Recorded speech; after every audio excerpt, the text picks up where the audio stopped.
Bom dia, oitavo ano, tudo bem com vocês? Então, nós vamos dar continuidade à nossa aula de ontem. Hoje a nossa aula vai ser curtinha, né? Como nós conversamos ontem, nós iremos fazer a página 78, dando continuidade, e um pouco da página 79, tá? Lembrando que a sessão extra, tá, para a quarta-feira que vem, para corrigirmos na nossa aula digital e a nossa produção textual, que está lá na plataforma, para vocês me enviarem ou no meu WhatsApp ou no meu e-mail, tá? Na segunda-feira, tá bom, meus queridos? Então, vamos lá. Nós vamos começar falando um pouquinho de intertextualidade, né? Os textos dialogam entre si. Então, vocês vão observar aí as imagens e vão refletir, porque não vai dar para discutir com os colegas, né? Então, nós vamos refletir, né? Vocês vão refletindo daí, tá? Então, nós temos aí duas pinturas de pintores, assim, bastante importantes da história, não é? Diego Velázquez e Pablo Picasso. Então, eu queria que vocês fossem olhando as diferenças de cada pintor, não é? A forma que cada um pinta, os traços, não é?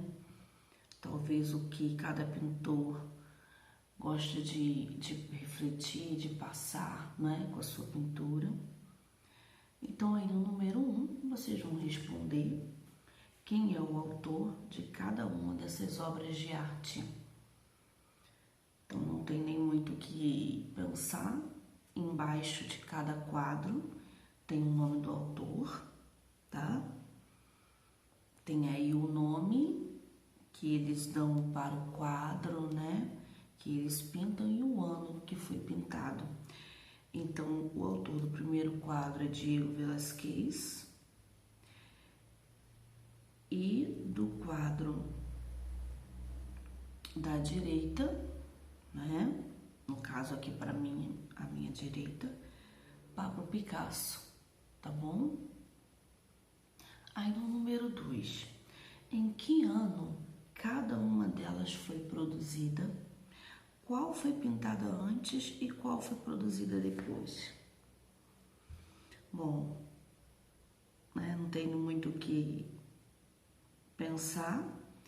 O quadro de Velázquez, ele foi produzido antes, tá? Em 1656. Já o quadro do Pablo Picasso, ele foi produzido bem depois, em 1957, tá? 3. Qual é o intervalo de tempo entre a produção de um e de outro artista? Aí vocês podem fazer aí uma conta utilizando da nossa matemática, não é? Vai dar um intervalo aí de 301 anos, né?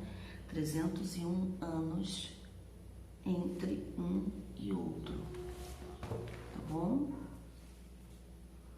Já no 4, gente, na página 79, o quadro mais novo foi inspirado no mais antigo.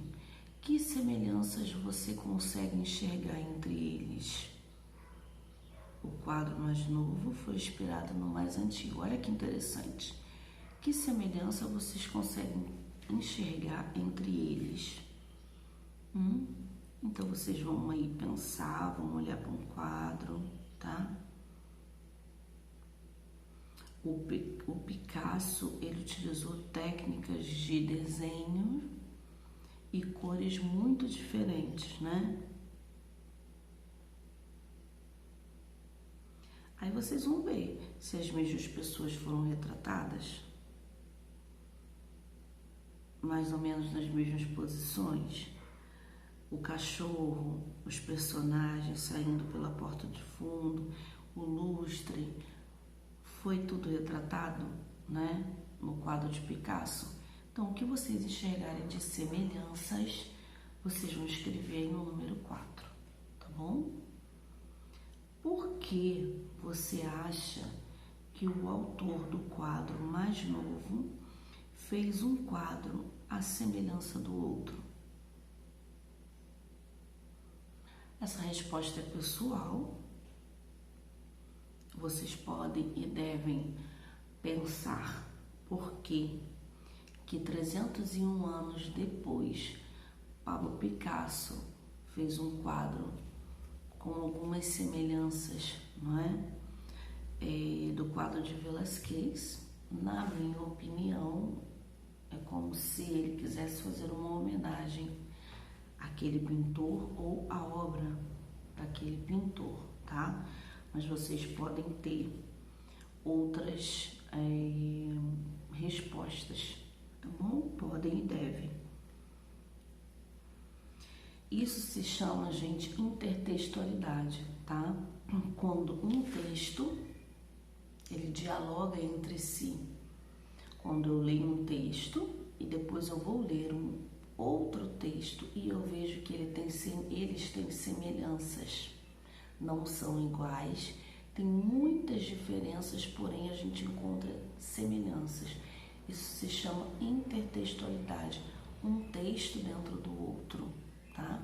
Isso também acontece na arte, assim como o quadro tinha um quadro do Velázquez, o quadro do Picasso, aonde mesmo utilizando outra técnica, tem coisas do quadro do Velázquez que estão sendo retratadas no quadro do Picasso. Então essa pintura, essas obras, elas dialogam entre si. Então isso se chama intertextualidade, um texto dentro do outro, um dialogando com o outro, tá? É um pouquinho do que a gente vai ver nesse capítulo. Então eu vou parar por aqui, tá bom? No próximo vídeo a gente vai começar na relação entre os textos, tá bom? E eu aguardo na próxima segunda, então, a produção textual de vocês. Prestem atenção na escrita, na pontuação, tá? E qualquer coisa, tô por aqui, é só me procurar, tá bom? Um beijo grande no coração de vocês. Até terça, que nós temos vídeo aula, tá? Quarta aula digital, tá bom? Um abraço.